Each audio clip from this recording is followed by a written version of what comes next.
I want to look at this strange phrase that Peter uses. Peter was an eyewitness. He was making a specific allusion to the Transfiguration when they were up there and they saw Jesus glorified. He was an eyewitness. You say, what could be more certain than that? Peter himself says he has something even more certain than that. More certain than being an eyewitness present at that time. And that's what he calls the more sure word of prophecy. What is he talking about?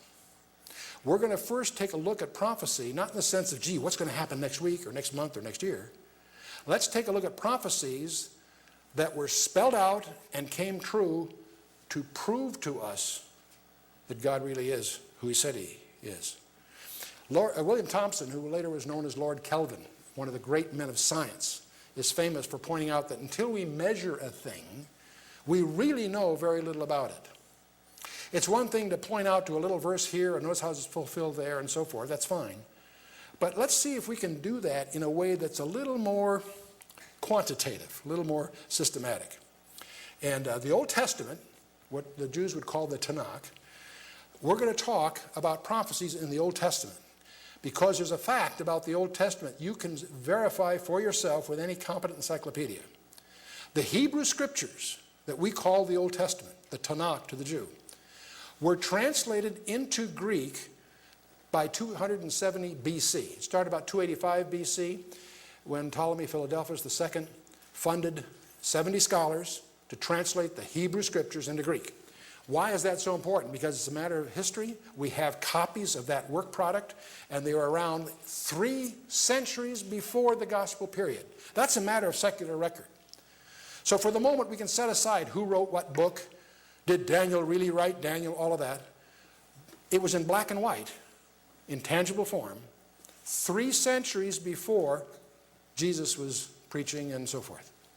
Now, these scriptures contain over 300 prophecies detailing the coming Messiah.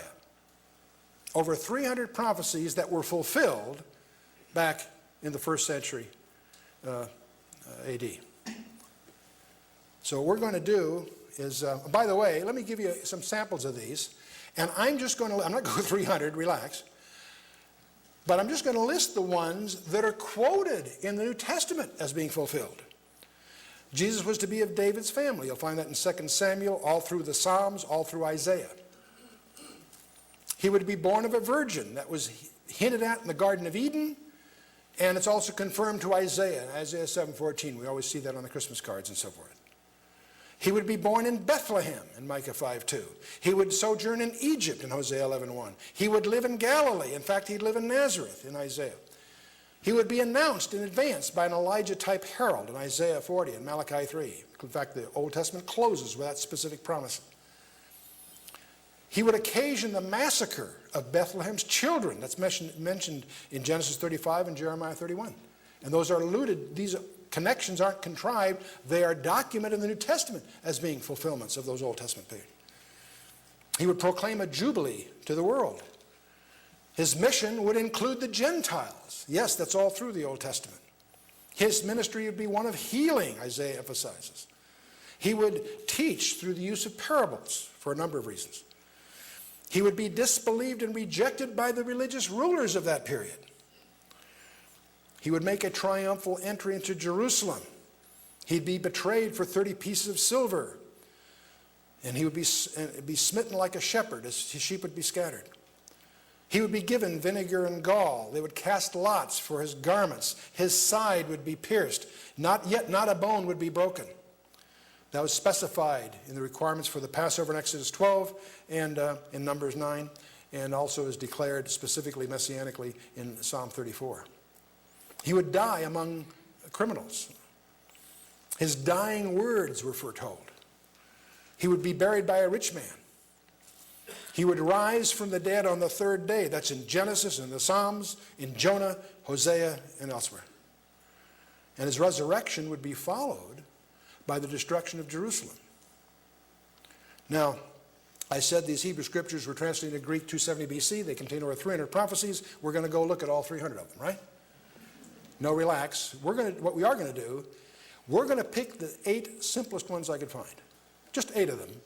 but we're going to try to quantize them as they go. We're going to look at 8 of them. The first one is probably familiar to most of our ears. It's in Micah 5:2. You remember when the Magi came to Herod? Where is he to be? That's going to be born King of the Jews. And he had his scholars check. They dug up Micah 5:2, and they quote this verse as being prophetic of the Messiah. It says, "But thou, Bethlehem Ephrathah, though thou be little among the thousands of Judah, yet out of thee shall he come forth unto me, that is to be ruler in Israel, whose goings forth have been from old, from everlasting." We could spend the evening on this verse. There are so many things hidden away in this verse that's amazing.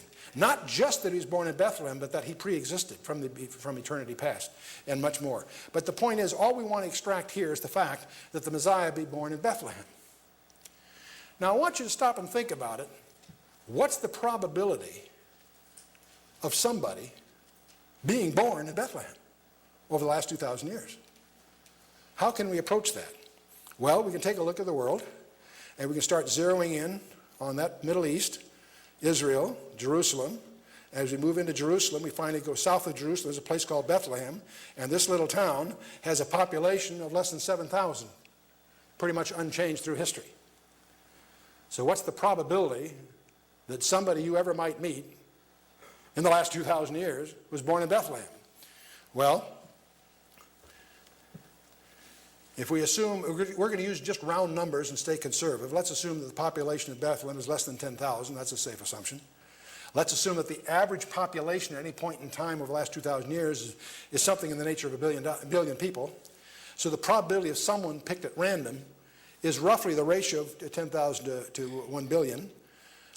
And the way you can deal with round numbers, as scientists and engineers typically, you just round them off in powers of 10. So we have 10 to the 4th divided by 10 to the 9th, or putting it another way, there's one chance in 10 to the 5th, or one chance in 100,000 of meeting someone born in Bethlehem. How many of you have ever met someone born in Bethlehem? I see. We've got 1, 2, good for you. Have you visited there? Since then, you've been. That's unusual, okay. All I know is that you probably met more than 100,000 people in that sample, okay, total number. But let's take a second one. This is a change of subject now. But it's another famous prophecy in Zechariah 9, verse 9, where the prophet says, "Rejoice greatly, O daughter of Zion. Shout, O daughter of Jerusalem. Behold, thy king cometh unto thee. He is just and having salvation, lowly, riding upon an ass, and upon a colt, the foal of an ass." Zechariah 9:9, a famous verse because Jesus deliberately fulfills this in the triumphal entry, and we'll be looking at that later. But the point is, how many people throughout history have presented themselves as a king to Jerusalem riding a donkey? Well, I have no idea, but if I said less than 1 in 100, am I being generous? I think so, okay? So I'm going to use that as my plug figure.